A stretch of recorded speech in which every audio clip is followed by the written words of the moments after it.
Good afternoon, everybody, and welcome back to Live at 4 on this Tuesday afternoon. It happened 1 year ago today, a deadly shooting at Abundant Life Christian School in Madison that changed our community forever. The shooting killed a student, 14-year-old Ruby Vergara, and a teacher, Aaron West. Student Sammy Garduno Martinez was released from American Family Children's Hospital in October after spending 6 months in a coma. He continues his recovery at a facility in Chicago. Our Sarah Carlson spoke with one of the doctors whose job it is not only to respond, but to reunite victims and families. Sarah? Hi, Brady and Susan. Dr. Megan Gusick is an emergency room doctor at UW, the medical director of the fire department, and a parent herself. She was both on the scene and at the hospital that day. I received a phone call that we'd had a school shooting, and I jumped in my personal vehicle, immediately drove to the scene. Once she arrived, she learned paramedics had identified all of the patients who needed care. She headed to the hospital just as the ambulances pulled up.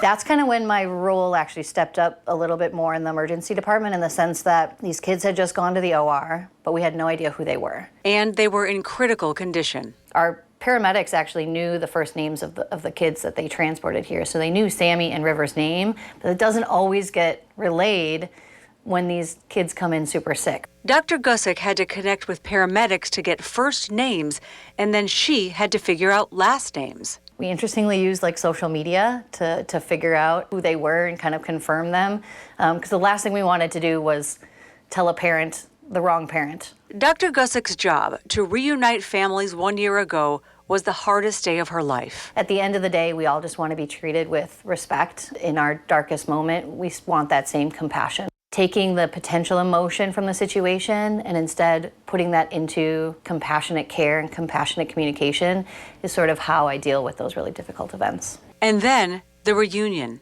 The fact that we were able to take those first responders and show them these kids in their, recovered state. The last time they saw them, these kids were literally dying in front of them. And so for them to take a horrific picture and replace it with one where these kids are back with their families and interacting like kids again was really heartwarming, and I can't say enough how impactful that was for them to heal.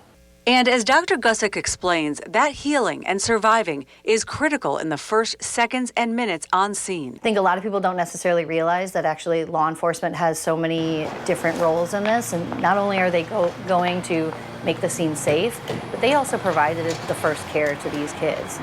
She showed us the medical supplies kept in an emergency vehicle that can save lives by just minutes, if not seconds. So tourniquets. It's a jump bag of medical supplies kept in her personal vehicle for emergency response. Wound care options. It's been an interesting year in the sense that it feels like a long time ago, but it also just feels like yesterday.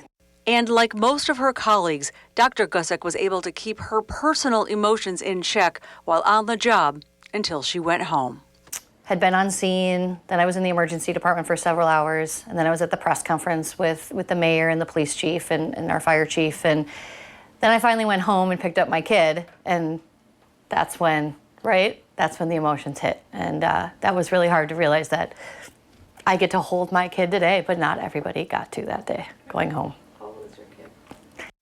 Thank you to Dr. Gusick for that interview. Dr. Gusick is especially proud of how first responders, law enforcement, the hospital, and others worked together 1 year ago. And she continues to work on training to be sure those teams are prepared in the future.